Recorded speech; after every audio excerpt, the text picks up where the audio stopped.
কালকে সবজির মার্কেটে গিয়ে দেখছি বেশ ভালো ভালো পটলের দেখা গেছে। আর তার মধ্যে এই পটলগুলো কিন্তু আমরা বলে থাকি ক্যাট পটল। তো কিছুটা খোসা রেখে বাদবাকি খোসা আমি ছাড়িয়ে দিয়েছিলাম, মাঝখান থেকে একটা করে কাটিং করে দিয়েছিলাম, কিন্তু গোটাই রেখেছি পটলগুলোকে।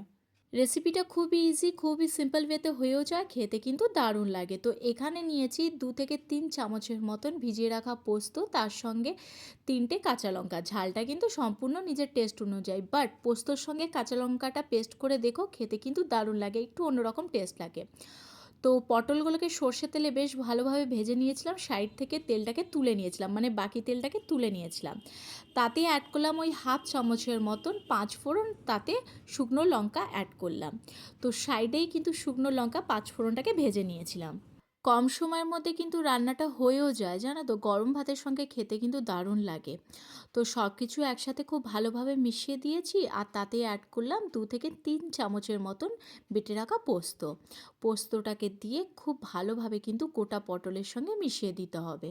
পটলের সাইডগুলো আমি এই জন্যেই কেটে দিয়েছিলাম, যাতে পোস্তটা বেশ ভালোভাবে ভেতর অবধি চলে যায়। আর এখানে অ্যাড করছি পোস্তর বাটি ধোয়া জল, যাতে পটলগুলো খুব ভালোভাবে সেদ্ধ হয়ে যায়। তো ব্যাস, আর কিছুই না, রেসিপি একদম রেডি হয়ে গেছে। গরম ভাতের সঙ্গে ট্রাই করে দেখতে পারো গোটা পটলের পোস্ত, খেতে কিন্তু দারুণ লাগে। রেসিপিটা ভালো লাগলে কমেন্ট সেকশনে লিখে জানিও। আসি, দেখা হবে নেক্সট একটি নতুন রেসিপি নিয়ে ব্লগবাস্টার তুহিনার চ্যানেলে।